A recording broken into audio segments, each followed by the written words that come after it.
Olá, amados, a paz do Senhor Jesus. Você está no canal Bíblia em Ação.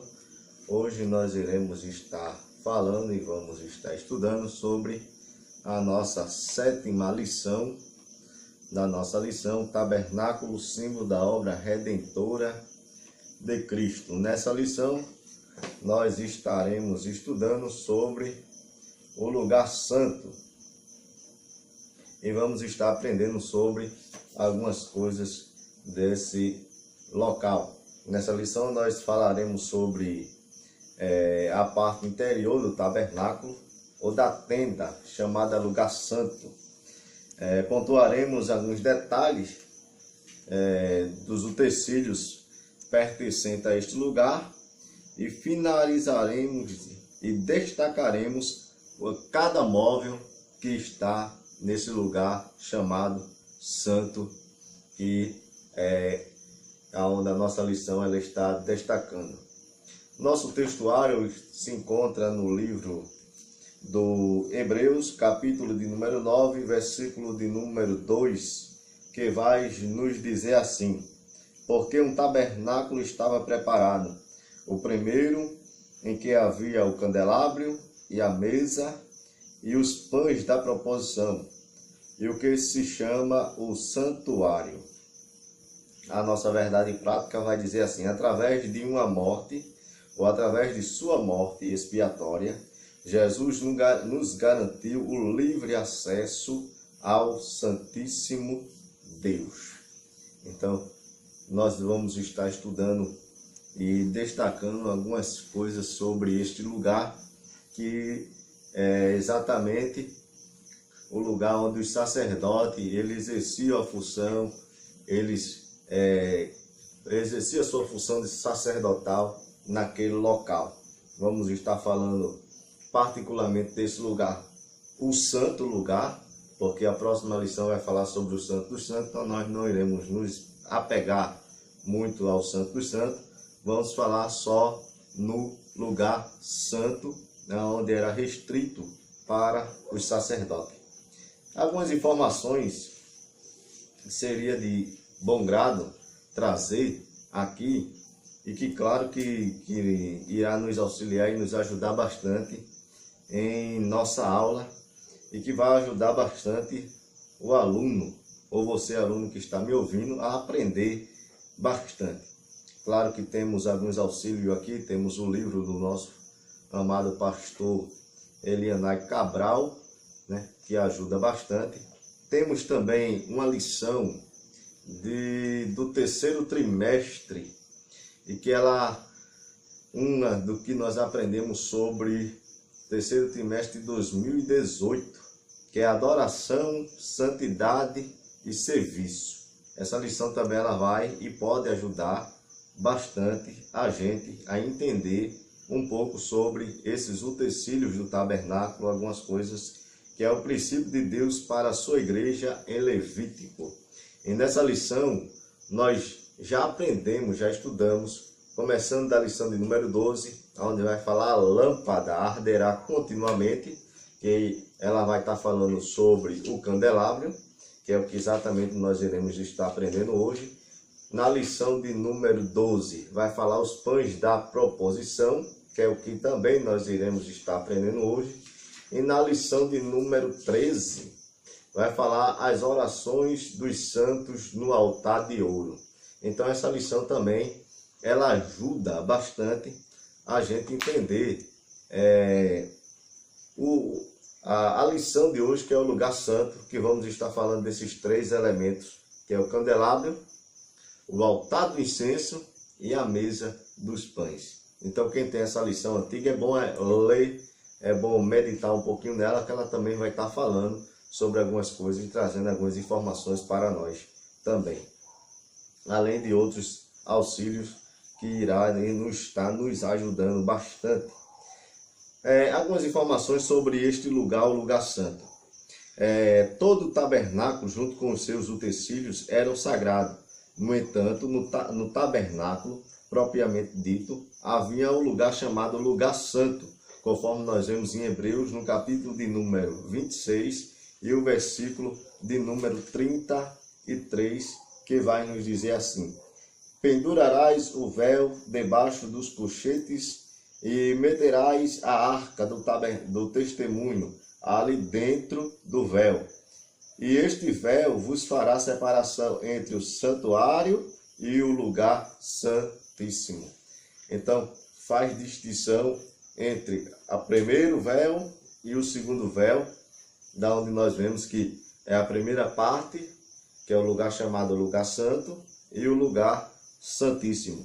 Esse lugar santo que nós iremos estar tratando hoje, não existe medida específica para ele, mas segundo a maioria dos estudiosos, dos intérpretes da Bíblia, ele destaca e diz que esse lugar santo, esse espaço, media cerca de 5 metros de largura e de altura 10 metros, né, de comprimento. Então ele tinha 5 metros de largura e de altura e 10 metros de comprimento. Isso é uma informação extra bíblica que nós não iremos encontrar na Bíblia e que não vai nos inferir em nada. Então, a primeira parte do tabernáculo, conforme nós podemos ver, internamente, a tenda estava dividida em duas partes, conforme nós vemos: o lugar santo e o lugar santo e o lugar santíssimo. O escritor aos Hebreus chama primeiro tabernáculo e segundo tabernáculo, lá em Hebreus capítulo 9, versículo 6 e versículo 7. Então ele divide, ele chama primeiro tabernáculo e segundo tabernáculo. Isso não quer dizer que havia dois tabernáculos, ele está fazendo a divisão que havia dentro dessa tenda, dentro desse tabernáculo, que era dividido por esses véus. E que, segundo, e conforme nós vemos que o nosso pastor, o comentarista da lição, ele fala sobre 3 véus que existia dentro dessa construção, desse tabernáculo. O primeiro véu que ele fala ficava na porta montada na cerca do tabernáculo. Isso nós encontramos em Êxodo capítulo 26, versículo 16, que seria o primeiro véu, que seria da porta, que era da cerca. Ele chama esse de primeiro véu. Ele diz que o segundo véu ficava na porta de acesso ao santuário, que era o lugar santo. Isso nós vemos em Êxodo capítulo de número 26, versículo 36. O primeiro véu, que é o da porta, Êxodo 27, versículo 16, e o segundo véu, que ele fala, Êxodo capítulo 26 e versículo 36. E ele fala do terceiro véu, que seria o véu que dava acesso ao lugar santíssimo ou ao santo dos santos. Então, existiam esses 3 véus no tabernáculo. O primeiro que dava acesso ao átrio, que era o pátio. O segundo que dava acesso ao lugar santíssimo. E o terceiro que dava acesso aos santos dos santos, que era onde ficava a arca da aliança. Então existiam esses 3 véus no tabernáculo, nessa tão grande construção. Uma segunda informação que nós podemos dizer é que o lugar de acesso, esse lugar santo que nós estamos aprendendo hoje, era um lugar restrito. Era um lugar onde o povo ele não tinha acesso. Só quem tinha acesso era o sacerdote, porque o povo ele tinha acesso até o átrio, que era o pátio. Já o lugar santo, ao qual nós estamos falando, onde tem esses 3 utensílios, o povo hebreu ele não tinha acesso a esse lugar. Só quem tinha era os sacerdotes, né? Acesso a esse lugar. E ao lugar santo dos santos, que ficaria no terceiro véu, depois do terceiro véu, nem os sacerdotes tinham acesso. O que tinha acesso era o sumo sacerdote, que tinha acesso a esse local. Então, vemos que ali era um lugar restrito para as pessoas. Não era todo mundo que podia chegar ali, não era todo mundo que podia estar naquele ambiente. Eu estou trazendo informações aqui de várias fontes para nós entendermos e falamos um pouco. Vamos começar falando agora dos utensílios que havia dentro do tabernáculo, que é tabernáculo em algumas linguagens, principalmente na Torá do povo hebreu, no hebraico se chama Mishkan, que quer dizer morada, né? Que quer dizer morada do Altíssimo. Isso nós vemos em Êxodo 25, versículo 8. Então, a palavra hebraica para tabernáculo quer dizer Mishkan, na Torá, na linguagem do povo hebreu. Então, esse local, dentro dessa tenda, dessa congregação, desse local que media aproximadamente o seu comprimento todo 14 metros, ele era dividido.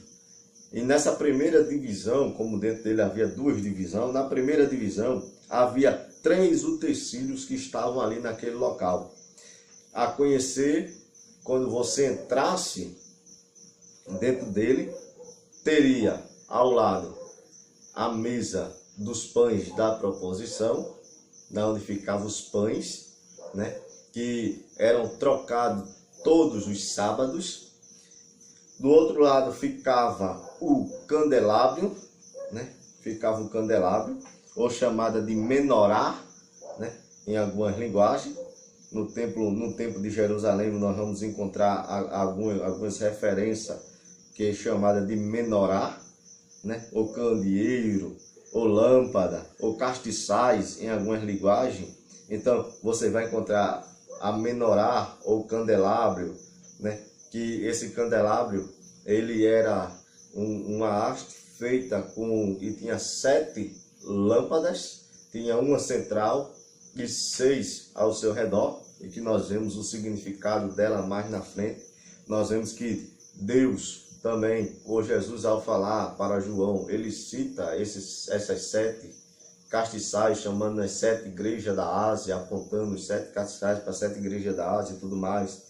Mas também vemos o outro significado desse castiçal, falando como luz também, porque esses castiçais, eles serviam, como era um lugar que era coberto, não tinha iluminação alguma. Então esse castiçais, quando ele era aceso, ele iluminava todo aquele ambiente que havia ali. Então todo aquele ambiente que estava ali dentro, ele era iluminado por essas lâmpadas.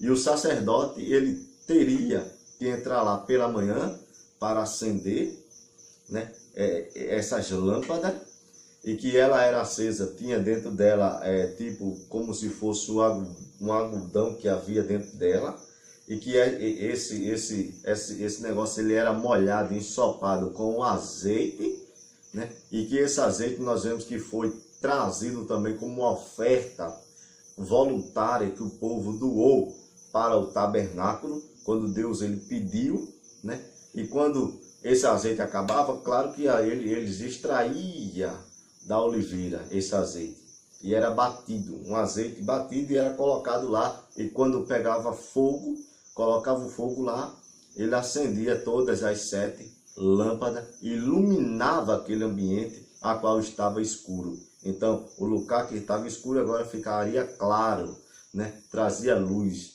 né? E que isso estava apontando claramente para Jesus, que ele é a luz do mundo, né? Ele é a nossa luz. E que nessa lição que eu falei de 2018 aqui, que nos ensina sobre isso também, e que ela fala claramente sobre isso, né? Que fala sobre a luz. E claro que Bezaleel, que foi quem fez isso, nós aprendemos, Bezaleel e Aholiabe, precisaram de um talento. Ele diz aqui nessa lição que Bezaleel e Aholiabe precisaram de um talento de ouro, de 35 a 40 quilos aproximadamente, para a construção desse castiçais, desse candelabro ou dessa menorá. Então, isso nós encontramos no livro de Êxodo, capítulo 25 e versículo 39. A luz do candelabro diz assim: o azeite para as lâmpadas foi trazido voluntariamente e generosamente pela congregação de Israel. Nós vemos em Êxodo 25, versículo de número 6. Então, nós vemos que o azeite para acender essa lâmpada, ela foi trazido, né, pela congregação de Israel. não era qualquer tipo de azeite. Nós vemos aqui que o azeite teria de ser puro, né? Batido. Então nós vemos que o moído era de qualidade inferior a esse que o próprio Deus ele exigiu. O lugar que ele ficava dentro do tabernáculo, para quem entrava no tabernáculo, né, ou no lugar santo, o candelabro de ouro ficava ao lado esquerdo, isso é, você entrando, ele ficava logo ao seu lado esquerdo, né, do tabernáculo. Isso nós vemos em Êxodo capítulo de número 26 e versículo de número 35. Quando entrasse, ficaria no lado esquerdo da pessoa. Então, como eu já disse, esse candelabro estava apontando para Jesus. Jesus ele é a luz do mundo, como ele fala em João 8, versículo 12. Nós vemos também algumas referências sobre o candelabro, como eu já falei, lá em Apocalipse capítulo 1, versículo 12 ao versículo 13, né? Na descrição do evangelista, observamos que somente a luz do candeeiro é capaz de levar os castiçais a refugirem. Ele é a luz do mundo, portanto só podemos brilhar se estivermos perfeita comunhão com o Filho de Deus. Então, ele também aponta aqui a igreja como sendo também a luz que ilumina. Deus ele colocou a igreja como luz. Ele diz, vós sois a luz do mundo. Mateus 5, versículo 14. Então, ele diz ainda assim, enquanto ele estava no mundo, ele era de fato a luz do mundo, conforme João 9 e 5. Mas após a sua ascensão ao céu, a missão de iluminar este século passou a ser nossa agora.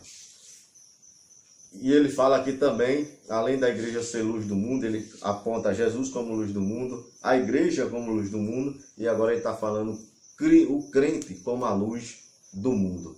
Então, agora ele está apontando para o crente, ele ser a luz, ele iluminar. E aí vemos Lucas 11, 35, vemos Atos, capítulo 6, versículo 15, e várias outras referências sobre a luz. Então, essa luz desse candelabro, ou da menorá, ela tinha que brilhar continuamente. Isso é, todo dia tinha que brilhar continuamente. Isso está apontando para a nossa união com Cristo, né? Está falando da nossa união com Cristo, está falando da nossa comunhão fraternal, do nosso testemunho diário, né? Do crente como testemunho diário. Vemos lá em Êxodo capítulo 25, versículo 33. Vemos também lá em Jeremias 1, versículo 11 e 12. Então, vemos que a nossa luz, o nosso testemunho tem que ser diário, como cristão. Então, eis aí o primeiro, que é o castiçais. A sua manutenção seria de manhã e à tarde, conforme nós vemos em Êxodo capítulo 30, versículos 7 e 8. O azeite teria que ser puro, como já falamos. A luz, né? Ela tinha que arder continuamente no altar. A expressão continuamente aparece por 3 vezes no livro de Levítico, capítulo 24, do versículo 2 ao versículo 4, que era a função do sacerdote. Então o sacerdote ele tinha que fazer essa função, né?